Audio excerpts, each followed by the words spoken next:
a good teacher is approachable by everyone. Not only the students, but also even the learners, even the parents. How are you approachable? Sometimes kids may want permission, but they fear to ask it to any teacher and they go to another one. Why? Because that teacher is not approachable. A good teacher must be responsible. If you are not responsible, that time you are not a good teacher. You are just there. You are acting as you are a teacher, but you are not. Another quality of a good teacher is a good teacher must be smart. Yes. If you are not smart, even your children are not going to be smart. Being smart doesn't mean that you are going to put on a suit or something else, no. You can even have on one skirt, but you look smart. Being smart doesn't only consider about clothes, even the way you arrange things in a class. That time you are smart. When you are very disorganized, even your children are going to be like that. Nibavuga ireme ry'uburezi ujye uhita wumva Happy Kids School. Happy Kids School ifite abarimu b'inzobere batanga amasomo mu cyiciro cy'amashuri y'incuke ariyo nursery school cyangwa se gardienne, tutibagiwe na crèche ndetse n'amashuri abanza ariyo primary school. Mu cyiciro cy'amashuri y'incuke ariyo nursery school cyangwa se gardienne, tubafitiye amashuri yose uko ariyo baby class, middle class na top class. Mu mashuri abanza cyangwa se primary school tubafitiye kuva mu mwaka wa mbere kugeza mu mwaka wa gatandatu. Nuza n'umwana wawe muri Happy Kids School uza muzanye amaboko meza y'abarezi b'inzobere muri uyu mwuga. Iri shuri riherereye hari Gahanga iruhande rw'isoko ukase ku muhanda werekeza kuri cricket neza imbere y'urusengero rwa ADP. Kushaka ibindi bisobanuro wahamagara kuri izi nimero zikurikira: 0788 30 66 83 cyangwa 0788 45 96 32. Zana umwana wawe ku ishuri ry'icyerekezo cy'ikinyagihumbi. Nibavuga ireme ry'uburezi ujye uhita wumva Happy Kids School. Happy Kids School ifite abarimu b'inzobere batanga amasomo mu cyiciro cy'amashuri y'incuke ariyo nursery school cyangwa se gardienne, tutibagiwe na crèche ndetse n'amashuri abanza ariyo primary school. Mu cyiciro cy'amashuri y'incuke ariyo nursery school cyangwa se gardienne, tubafitiye amashuri yose uko ariyo baby class, middle class na top class. Mu mashuri abanza cyangwa se primary school tubafitiye kuva mu mwaka wa mbere kugeza mu mwaka wa gatandatu. Nuza n'umwana wawe muri Happy Kids School uza muzanye amaboko meza y'abarezi b'inzobere muri uyu mwuga. Iri shuri riherereye hari Gahanga iruhande rw'isoko ukase ku muhanda werekeza kuri cricket neza imbere y'urusengero rwa ADP. Kushaka ibindi bisobanuro wahamagara kuri izi nimero zikurikira: 0788 30 66 83 cyangwa 0788 45 96 32. Zana umwana wawe ku ishuri ry'icyerekezo cy'ikinyagihumbi. Yeah, thank you very much, Defena. I'm here to tell you about qualities of good teacher, but before I go into the qualities, I would like to explain some of keywords which we have in this topic. We have quality. So first of all, we have to ask ourselves, what is a quality? So we have defined the quality as characteristics or good characteristics that characterize a teacher. So here are different qualities we have tried to find. They are categorized into three. The first one is content master. Of course, you can't go to teach without knowing what you are going to teach. That's why even you have to sit for exams before getting a job. So a good teacher should know what he or she is supposed to teach. And of course, continue to improve his or her knowledge in the subject by learning, reading, etc. The second quality is having pedagogical knowledge. Sometimes you can know what to teach 100%, but you can fail to transmit what you teach to the children. So a good teacher should apply different methods and methodologies which will help learners to capture the lesson very easily. So this is also very important. Knowing what to teach is not enough. You should also know how you are going to make what you are going to teach understood. So a good teacher should know different methodologies. Of course, this goes hand in hand with fulfilling different academic documents which are required. Sometimes we are struggling asking you, please, where are your lesson plans? Where are your lesson notes? Where are your all academic documents? If you don't have them, if you don't fulfill them, probably you cannot be categorized as a good teacher. So being a good teacher is not a simple task. Okay. Here also, in pedagogical knowledge, of course, it goes with class management. How do you manage your class? The teachers, when you step in their classes, you can say this is a market. The others, when you step in the class, you can say, wow, this is a very nice class. So this also, a good teacher also should know how to manage the class. Because without class management, even what you are teaching cannot be understood. Okay. Yes. Then the last one, which many people might not be aware, is what we call teachers' dispositions. What are these teachers' dispositions? These are other values. These are professional values manifested by a teacher being in the school or outside of the school. Even when people are recruiting teachers, they base on this. Having knowledge of the content, mastering the pedagogical approaches is not enough when you don't have these values. So we have tried to select some of them, which I think you can develop. The first one is caring. What is caring? Caring is being in the behalf of parent. Even, how can I say, you try to care more than the parent. Because when the kids come to school, he expects to be in a good environment. So when he reaches here and he finds that there is no care, teachers don't care, even a kid can drop out. So the first one is caring. To what extent do we care for our children? That's what we have to ask ourselves. How do we care? Are we learning in class? Are we, how can I say? I don't know. Okay. The second is approachable. A good teacher is approachable by everyone. Not only the students, but also even the learners, even the parents. How are you approachable? Sometimes kids may want permission, but they fear to ask it to any teacher and they go to another one. Why? Because that teacher is not approachable. So, dear teachers, I don't know how you perform this, but approachable also is very important. Third, a good teacher is motivating. How many times do you motivate our kids?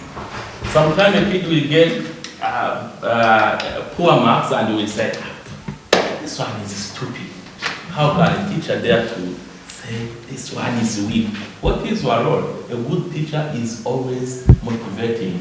However much a kid can be weak, you have always to motivate him or her. Once time we were weak, but we have become teachers. So I think you do so.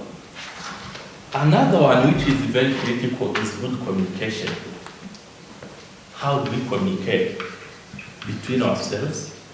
How do you communicate with outside environment? How do you communicate with the parents? Do you communicate professionally? I mean, For example, if a parent comes to you, what do you tell him or her? Can't it expose the school? So I think you understand the logic of this. A good teacher should know how to communicate.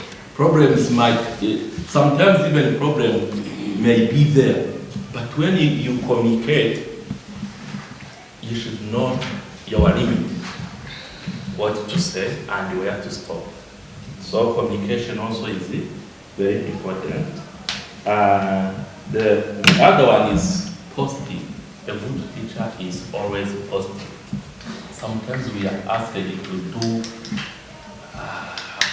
gigantic works, but just view that in positive perspective. Think about the end, think about the final results. Think about why you are asked to do certain things, because there is a reason. Behind every decision, behind everything, there is a reason. Okay. The last one is collaboration. A good teacher should collaborate with others. You can learn from them. You can share experiences. You can think together about what you can improve. Like that. So these are the qualities of good teacher we have. Let's first interact for this group. Wow!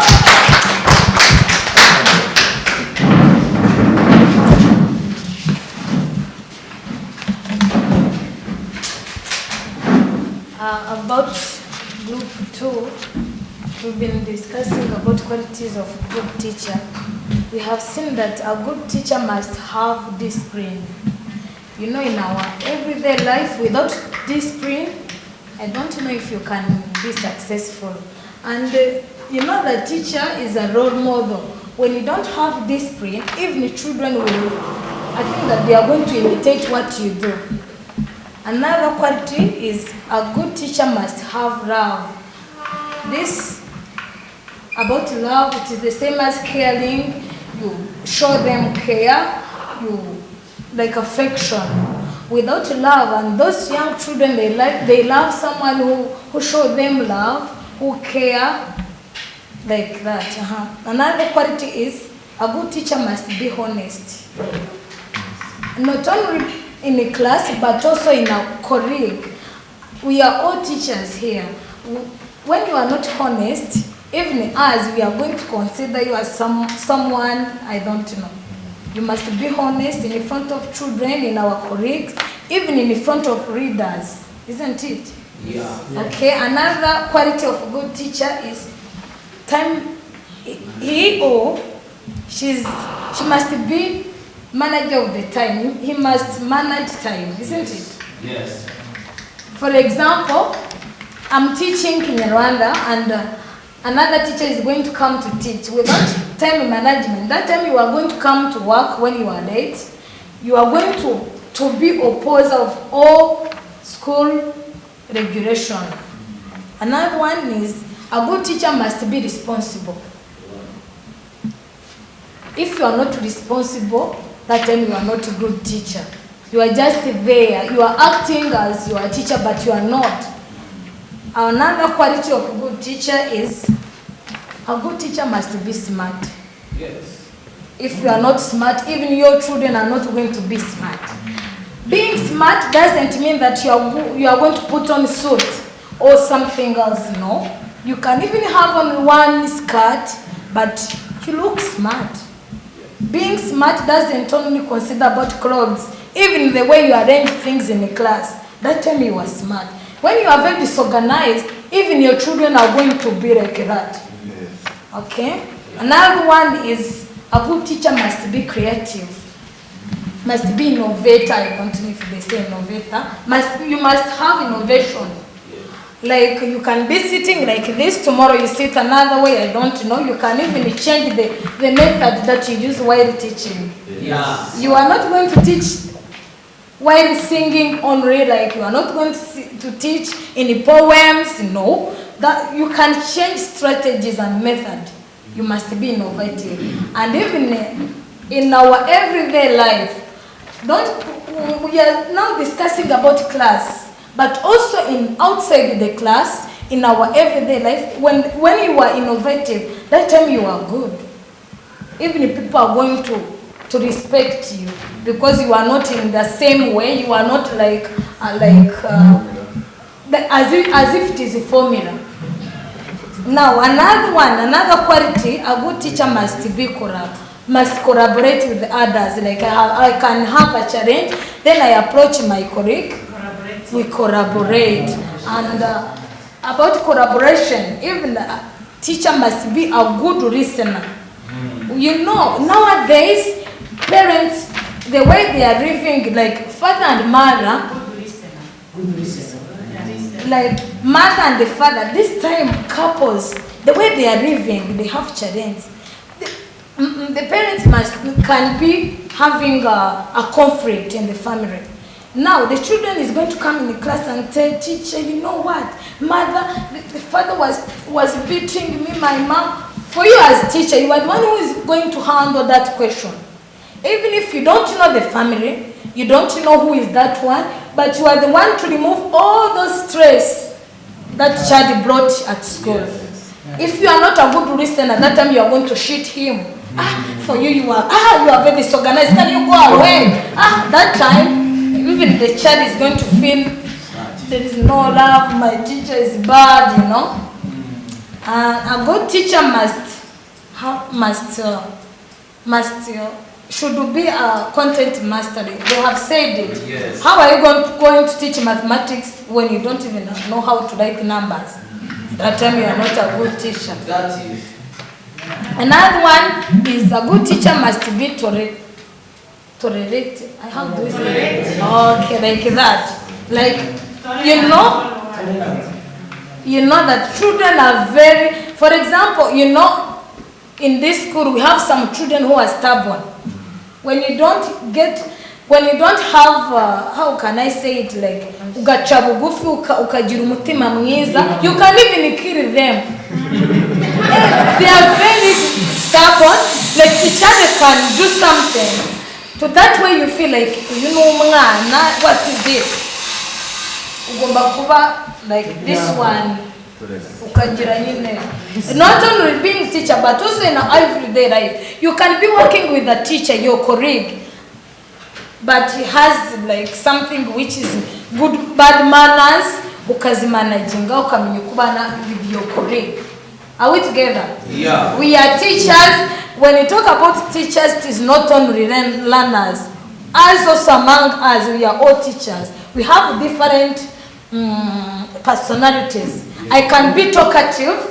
When you come and you insult me what and what, that time I get injury about your personality.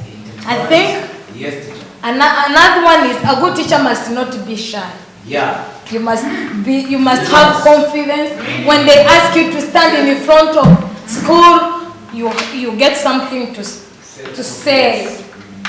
Thank you very much. Welcome. Okay. Good morning once again. Good morning. As group number 3, we are also going to talk about some qualities of a good teacher. First and foremost, you can ask yourself, what does a teacher mean? Yeah. Quelle est la signification du mot en enseignant? Qu'est-ce que ça veut dire? A teacher, by definition, a teacher is someone who helps learners acquire knowledge and competencies. Yes. That's a teacher. Now, there are the set of prerequisite skills that a teacher should have. There are some skills that a teacher should have academically and the others which is not academically. I'll start with academic skills that a teacher should have. Many of them, other fellow groups members, they have tried to mention them. I'll go through some that they have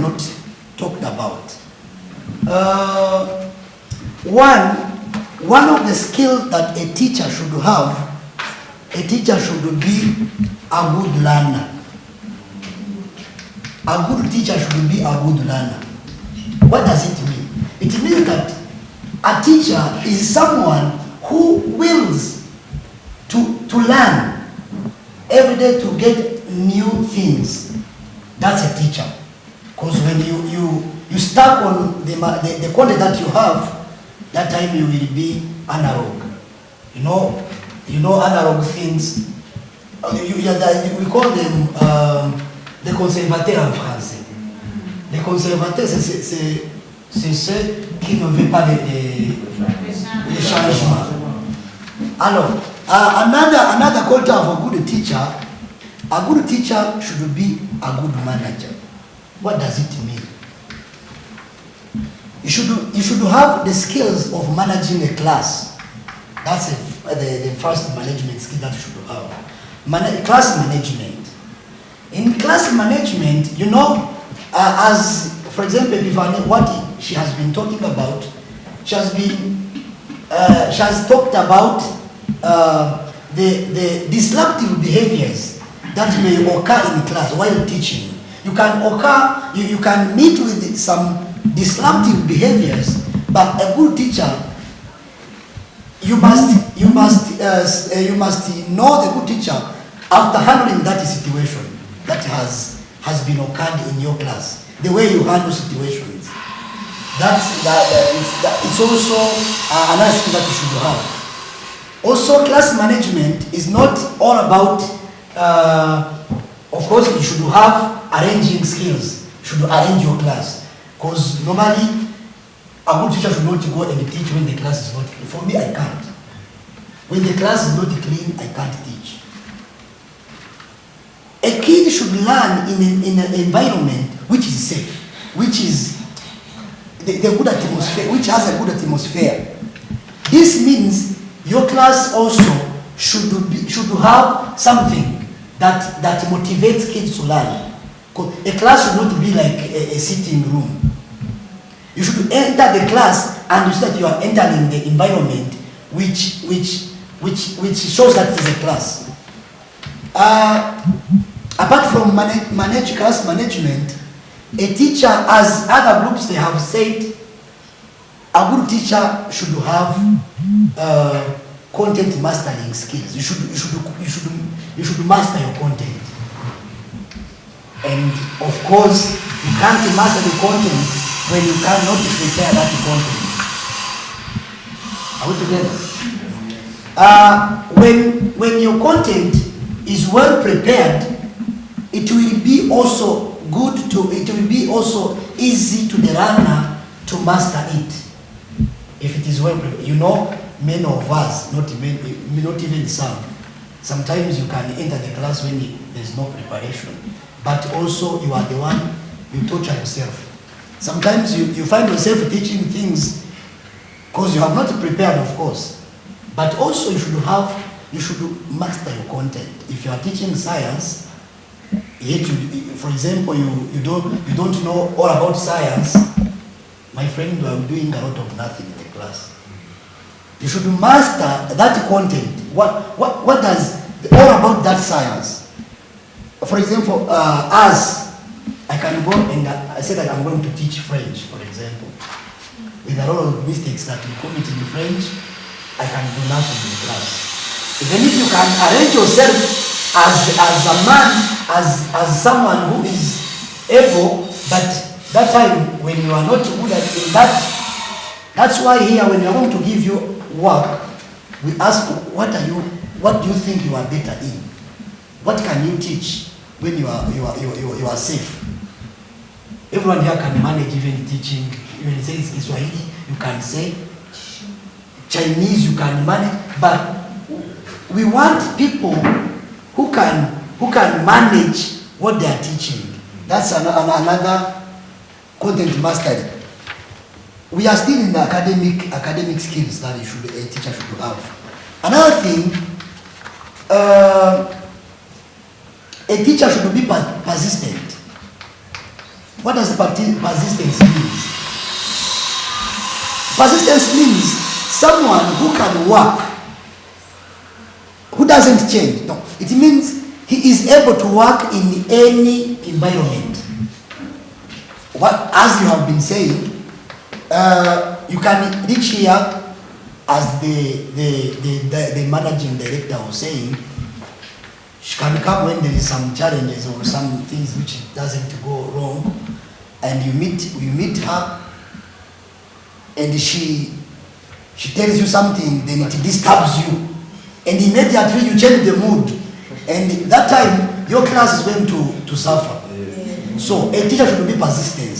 Should be persistent. You should not be challenged with everything that you meet in a working environment. Another quality, a teacher should be the preparation. You should have preparation skills, of course. I've talked about it. You should prepare a document. You know, teacher's document. Maybe the someone who's going to present, a presenter will tell us maybe teacher's document. You should know to prepare them. When you can't prepare your documents, that time you are not a good teacher. Now, other skills, other academic skills, the group has, the other groups have tried to talk about them. For me, I will talk about other skills. For example, a teacher should be patient. What does patience mean? Teacher Gilbert and Epiphany has tried to talk about it. They have tried to talk about it. Patience means when you can enter the class and you find maybe someone is going to kill another one. For example, we have that case in nursery 1. You can enter there and you find someone is going to kill another one. That time you don't go and you react as if as you have to react as a teacher. That's the situation handling, the way you handle the situation. You should be patient. Another skills, of course, you should be polite. You should be polite. When you don't have the discipline, you know the discipline. For me, I studied in the schools of priest schools. That when you study there, if you don't have discipline, even if you can be however intelligent you can be, they chase you. They don't chase you. They take you to a school where you belong to. They don't chase you. They say you can't study here, but let's show you. Then they take you to another school. They say you study from this school. Discipline is the key. You should have a discipline, of course. You cannot train or train kids discipline when you don't have discipline. Another skills that you should have should be humble, of course. And as they have tried to talk about humbleness, you should be humble. When a kid, they are. For me, I worked somewhere. We had a teacher, a Ugandan teacher. I'm sorry for Ugandan teachers. They are not all. We had a Ugandan teacher. He used to say that he doesn't want kids to come and hug him. Every morning's hug. You know, kids, kids, they can see you, they hug you as if there is 1 year when you are not seeing each other. For him, he didn't allow them to hug him. Saying that it's just to do what? What can I say? To disturb him or not threatening. Bari gushaka ko amera nk'abana kandi he's a super. That time the teacher never be super. You should see the level of kid you are teaching and you be like them. You can't say that I'm super. That time if you behave like someone who is super, they will acquire you as someone who is super. And the last one, the teacher, of course, the teacher should have the communication and the collaboration. Communication, What does communication mean? The language that you use to learners. For me, I'm talking about learners. The language you use to learners, it will be the way they say that. For example, if you come and you talk to them harshly, it should not be harsh to learners. It should not be harsh. You should know the language you tell them, the way you speak to them. You should know what to tell them according to their age. For example, people who teach. For me, last time, we went in baby class, me and Bosco. The time the teacher of Nursery 1 was not there. We went there. We stood there for maybe 1 hour. Those people, it was something else. It was something else. For us, we are used to talking to these people from primary. Sometimes you can tell him, you advise them, you see parents, they pay school fees, you should come and see it, you learn. For those people, they don't know about the school fees, they are just there. Nothing good to them. That time you should have a language to tell them. Yes. That's the other language I'm saying. So I think for other qualities, the other group will talk about them. Let's be stop from there. Thank you. Bonjour encore, messieurs et dames. Nous sommes le groupe 4 et nous allons essayer d'être un peu court. Mais dans ce que nous avons fait, nous avons essayé un peu de simplifier et de synthétiser en ordonnant ce qui est nécessaire, ce qui est très nécessaire à ce qui est nécessaire.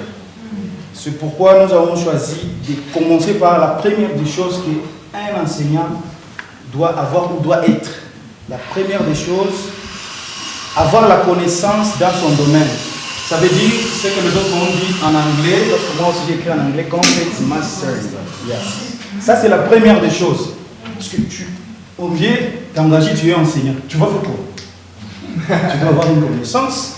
Donc tu dois avoir quelque chose que tu viens enseigner. C'est la mathématique, le français, la science, je ne sais pas. Ça c'est la première des choses qui est primordiale. La deuxième des choses, un enseignant doit être un bon transmetteur. Ça veut dire quoi? Je ne sais pas en anglais, ça veut dire quoi? Un bon transmetteur. Donc, quelqu'un qui est capable de transmettre ce qu'il a dans une autre personne.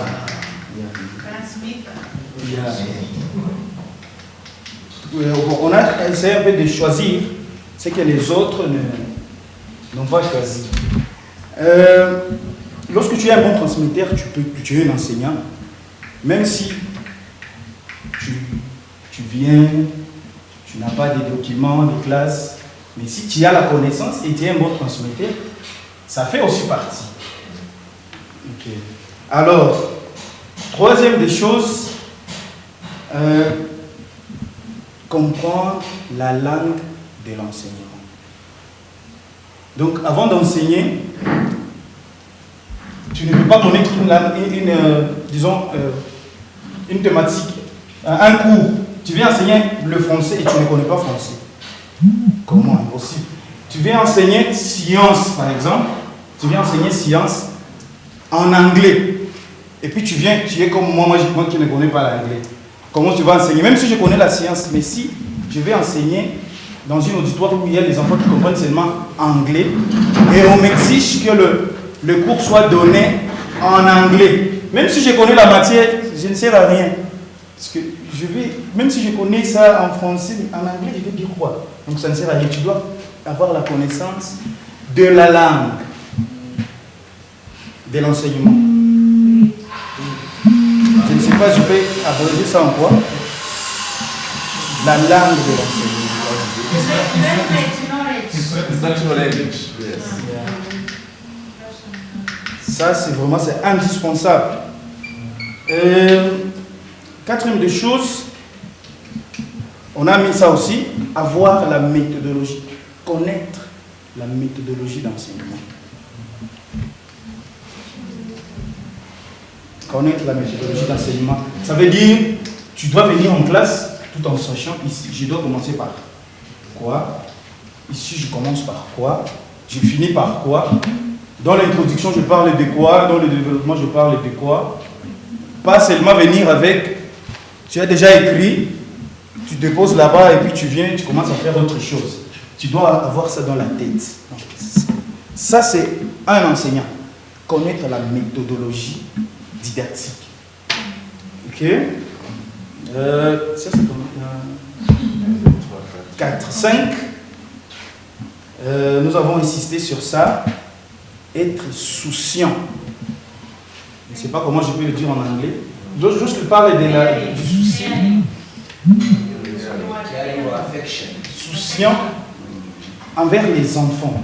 Donc si un enfant, si tu enseignes quelque chose et puis tu vois un enfant qui ne comprend pas, que ça te choque aussi, que tu es mal aussi et ce que tu fais. Pourquoi cet enfant lui ne comprend pas? Qu'est-ce que je dois faire?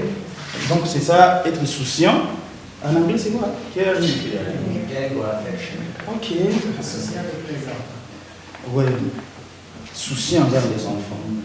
Prenez-le comme des enfants. Prenez-le comme même si vous avez des problèmes avec leurs parents, abandonne ça ailleurs et prends-lui déjà comme ton enfant. Et là-bas, tu peux bien l'enseigner parce que personne ne peut apprendre à son enfant des mauvaises choses. Voilà. Sixième, on a parlé de 3 critères que les autres ont déjà parlé, bien sûr, mais on a un peu mélangé ça.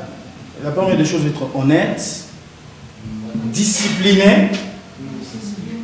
Lorsque je parle de discipline, de la discipline, je parle de, même en enseignant, je dois être discipliné.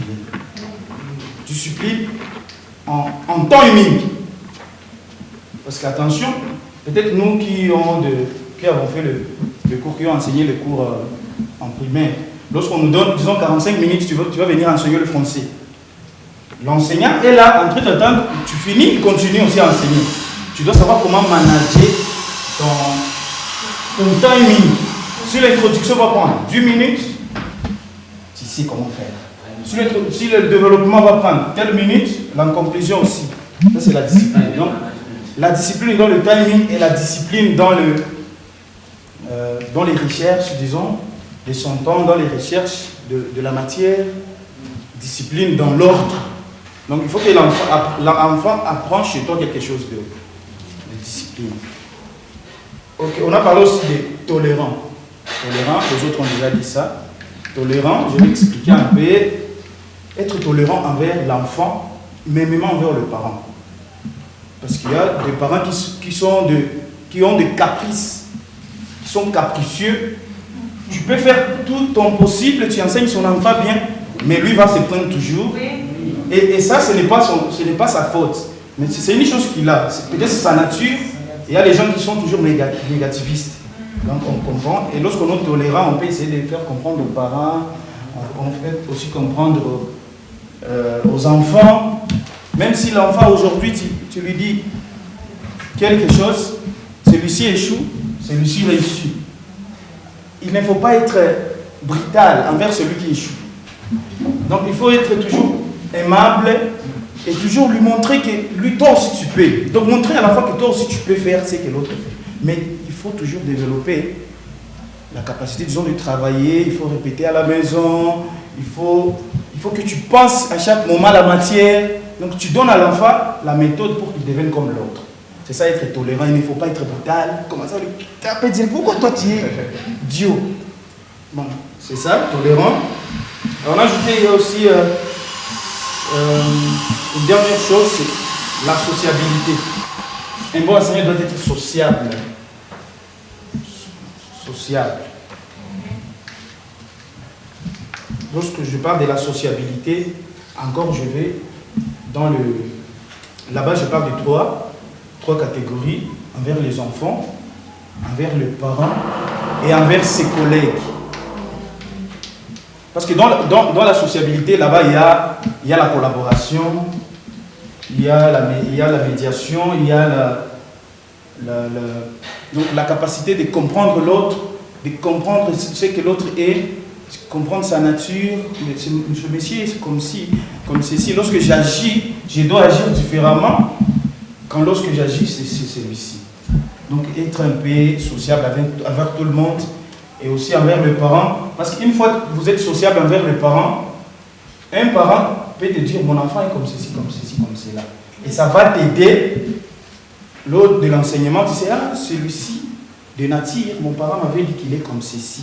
Donc je dois me comporter comme ceci envers lui. Donc c'est un peu ça que nous avons discuté dans notre groupe. Pour ne pas faire la tautologie des autres, on a fait un peu ça. Merci beaucoup.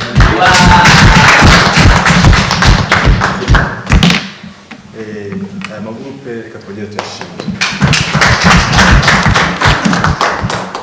Mu by'ukuri hamwe nashidikanya ko yerekwa Mugisha tubwiye ashobora kuba yaragize ari byo. Ntabwo ari ukubasetsa, ntabwo abarimu bashobora kubona ibintu bimeze gutya babyumva nk'uko aya magurupe tubonye babyumva ari benshi. Sibyo? Ntabwo ari benshi, yaratomboye, twaratomboye.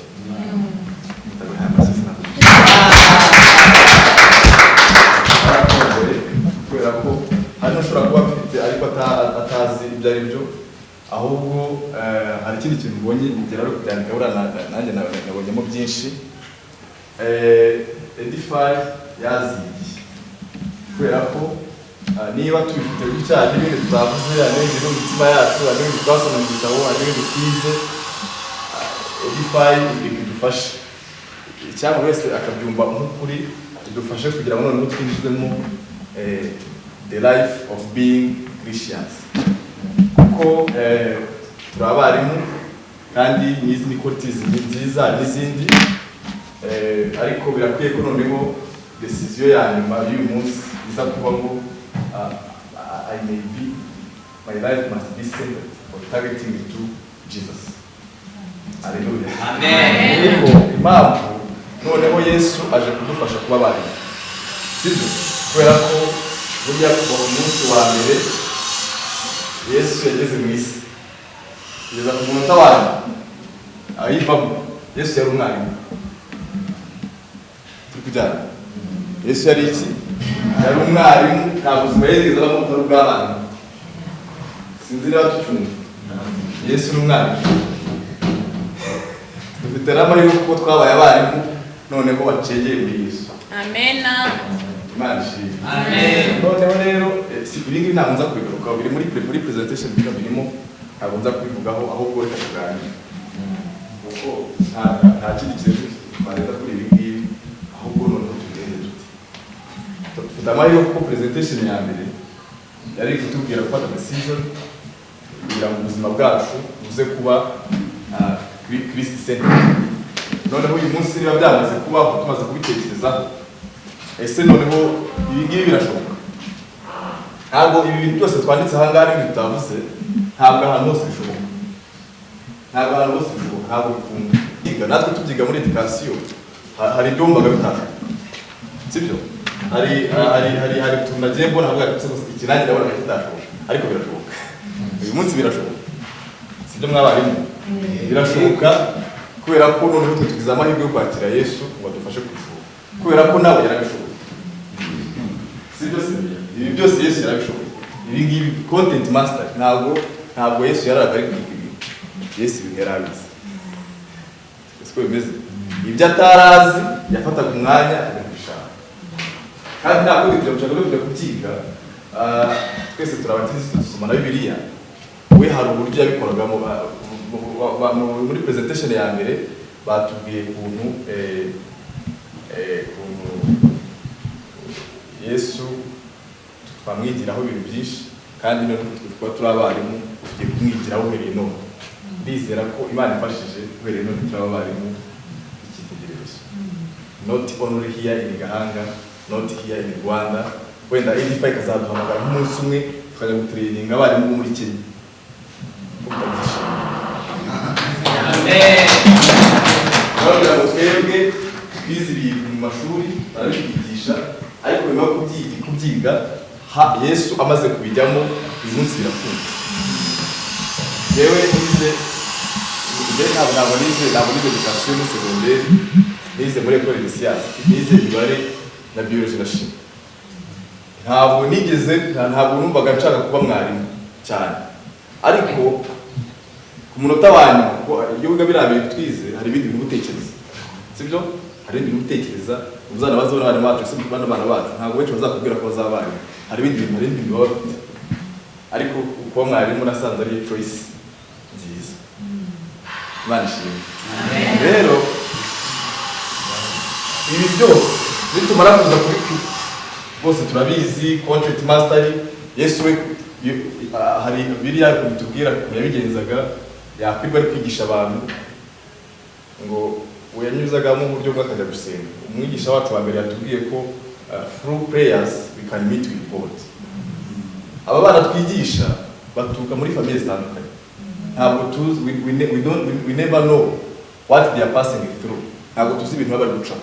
Hashobora kuza mu gitondo bari bazana, hashobora kuza mu gitondo wenda maze batariye, wenda baje bamukubise, ariko through prayers dushobora gufata uyu mwana tukamurinkinga, tukamuhuza n'Imana. Ko bimeze.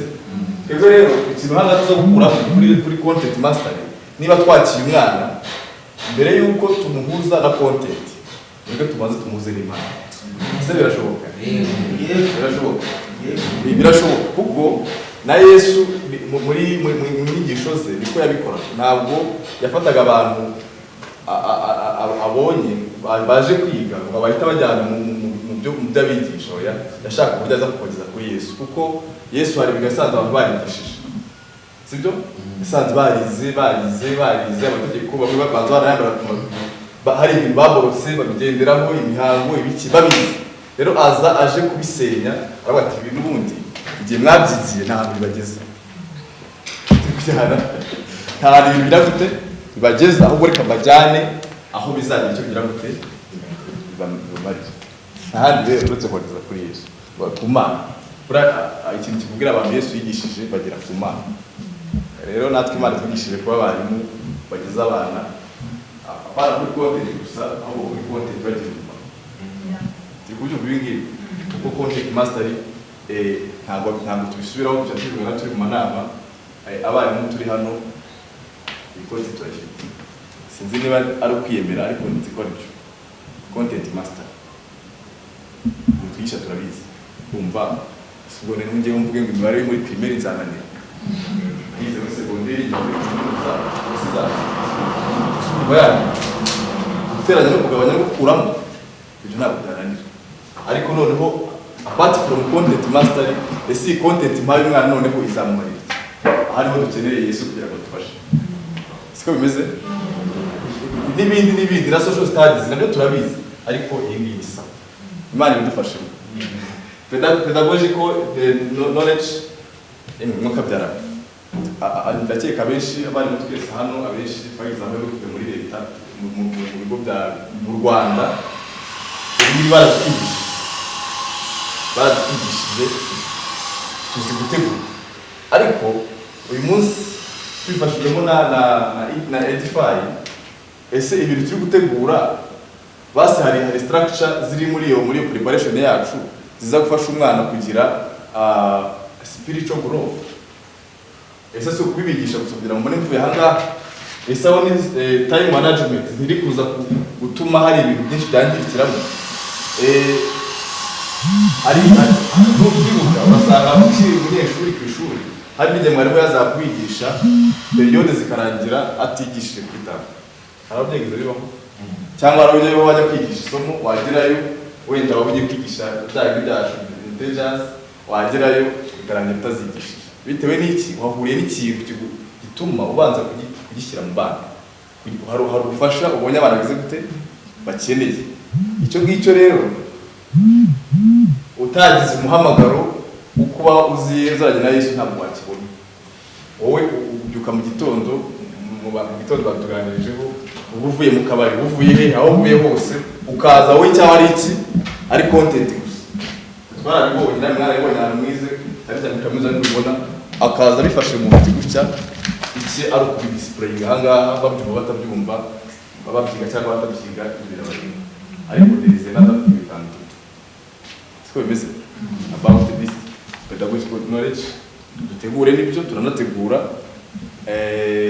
na document turazigira sinzi naho turaza gushaka indi document tuzongeramo twebwe itandukanye n'izindi ariko basi n'izihari tuzikoreshe ku buryo bufasha abana bakazatanga umusaruro sibyo wenda tuzanga twuza kose uyu dosi twarakoranaga buriya umusatsi sinzi bari bagamenye umusatsi ushobora gusanga afite n'utuntu tw'udupapuro mu mufuka kuko aho bigaga kuba padiri yabidahemo ubuhamya kuba padiri aho bigaga cyaraziraga guta akantu hasi rero bigatuma birabacengera n'ahantu anyuze yakabona akagashyira mu mufuka yaba aguze bombo akayifata agashyira he umenya ibanga ariko yubaka sibyo uzabwira abana ibintu bitugiyemo natwe ikigo cyacu cyasa neza yanyura agapapuro akamenya ko bidakwiye ko ni masike igwa hasi akayishyiramo ariko ibyo ngibyo ntabwo bibaho ntabwo babyigira muri mani ntabwo batwigishije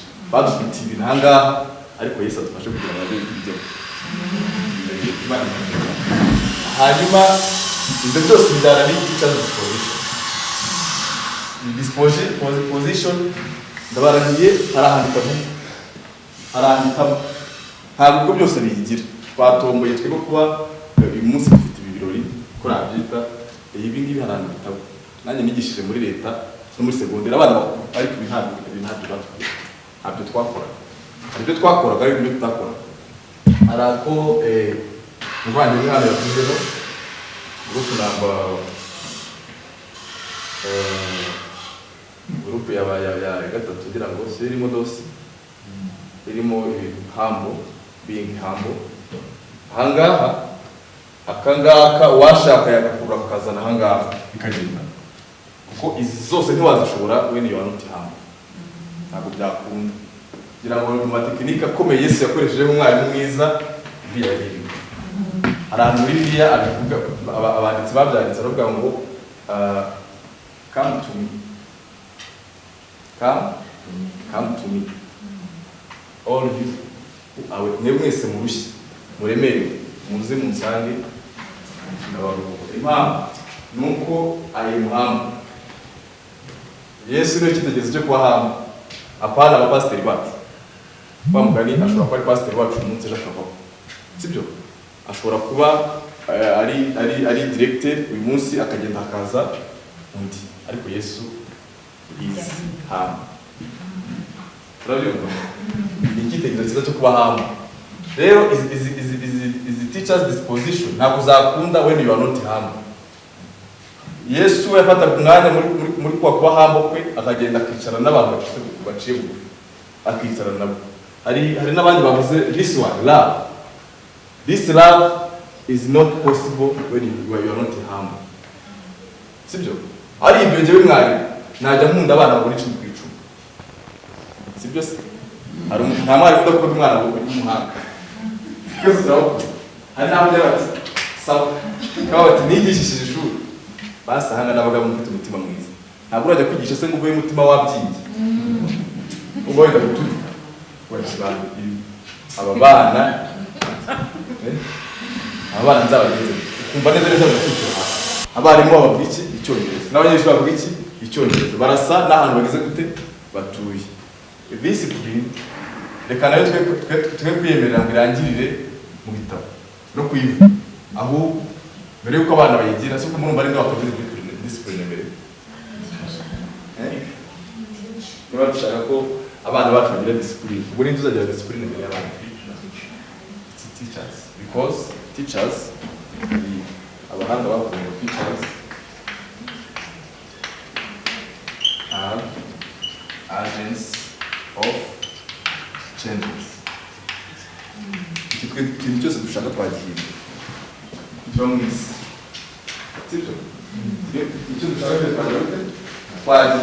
Being agents of changes, we can even change the discipline of runners. Umvisha ubuhamya mu gitondo bw'umwana waje hano arwana neza ryana n'igikoko ari uyu munsi akaba hari ikintu cyahindutse. Ubwo se ibintu byo kwishimira.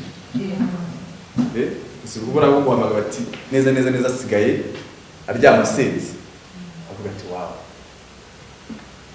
Imana idufashe byoroshye se hanyuma ubwo discipline being honest everywhere ni ukuri bikarangirira ahangaha n'ahantu n'ahari hanze tu sibyo discipline kugira discipline ntabwo utera indwara nta muntu wavuga ngo ndarwaye indwara bitewe kuba discipline kugira discipline ntabwo indwara ibaho sibyo ntabwo kuba honest nta kintu bitwaye let us be honest sibyo Imana idufashe smartness responsible sibwo wabaza umwana ngo nyereka hano akore homework ukisaza ari gihe mutima umba ikintu kigukotroye watekereza ko yenda ntarese plan ufite ubuti sibyo nawe babwiye uko ari nanjye byabibaho ko atukosa kose ubona ejo nayiteguye ariko mungiyemo ntayiteguye ariko wagezayo ukisaza ati mwese mwashyiraho mu bakanga ariko birashoboka ko utazi ikintu cyabaye sibyo ntabwo tuzi ibintu bya isi umwana kwita kuze homework birashoboka ntabwo homework zose zikora none se wanyu bari kurwana ugakora homework mo wayikora ntabwo bishoboka waba utaha n'amaguru ukajya mu bugesera ukongera ugaruka ukageraho nijoro ukagaruka nijoro nta muntu ntacyo ukora homework hari abantu babivuzeho ndabizi namwe kwitekereza we have to first understand our children our learners kugira ngo group yacu hari nibatari being approachable sini kandi abana baza bakadusanga kutubwira ati teacher you know ariko banza banadutinya sibyo kaza kugira ati you see at home it is like this one ayigiye negeze gushyiraho ariko ntabwo ari muri cyo hari negeze kuvuga ati muri gitondo muri wese yaza ambwire icyo mwariye ntabwo babikubwira ariko bikomeje kuba hamwe barabikubwira iyo yatinze kubwira icyo yariye ejo ashobora kubwira ati nta nubwo bishobora kumenya uko twakora iki sibyo rero abana bacu ntabwo tubazi cyangwa se icyo tuzi imodoka bazamo baje ku ishuri ibyo ntitubizi tuzi abatantine babazana ariko natwe ntibiyonge sibyo sinzi urwego tuziho abana bacu ariko tugize amahirwe twanabamenya iyo umuzi ubasha kumwumva ukamenya no kumenya akanyuma kugira ngo ibi ntabwo tuza kubitindamo cyane kuko aho tunaza kureba icyo twakora abandi baza kutwandikira hanyuma ibindi ndabona tubizi ibindi turaza gusenga aho pasiteri aza gusengera kugira ngo Yesu aze kubidufasha akanyuma it is all about that deep transmission of the content of what you teach. Ntabwo nitujya kwigisha hari ibintu dufite sibyo uretse ko hari cyakemutse nanjye ubwanjye hari ikintu cyakemutse kijyanye n'irayi ntabwo ibintu dufite twe twize n'ibyo dufite mu bitabo ntabwo twabitera uko byakabaye ngo twere tubitereke mu mutwe w'umunyeshuri ntabwo byajya sibyo ntabwo byakwirwa bora ni batoye cyane n'udutwe twabo ni dutoye ntabwo ro wafatira ibiriya bitabo twize ngo uyishyiremo ngo bikunde ntabwo byajyamo ntabwo byakora ngo ndabifuza ukunda ibintu byose numva nshaka ko wamenya ntabwo byakunda ahubwo reka uyu murongo wacu hari n'igihe ujya muri classe ugasanga harimo umunyeshuri wagira ngo mwariganye kubona warabyumva ukabona urabizi si umunyeshuri ntabanje kubimwigisha ariko uyu murongo reka rero twe kwita the line of love ahubwo tuwite the line of transmission of knowledge turi kujyana content ifite rero ko ugiye kuyitwara ko nyigeze ubundi ugera mu ishuri ufite ibintu ufite package bijyaniye abanyeshuri ugenje neza ibintu uje kugira gute uje kwigisha rero wagera ugasanga umwana ntabwo ashaka kukureba none ibintu urabishyira he iyo ugezeyo ugasanga ari Petero reka tuza kwifashisha niwe ubirambika mu biganza ariko hari undi mwana ubona warabicyura we hari undi mwana uri hano uri muri iyi sayi side share. Urabona ya content arayibona hose. Urabona ari maraza kwicyura. Transmission wajyanye ya knowledge wirangije kuri babandi bari strong. Sibyo? Nibirangije kuri abari strong rero. Hari abana bataraza kubona ya content. Nta adataha. Yaba afite umufasha nko kwa. Neza reza akaba ari kuri yani.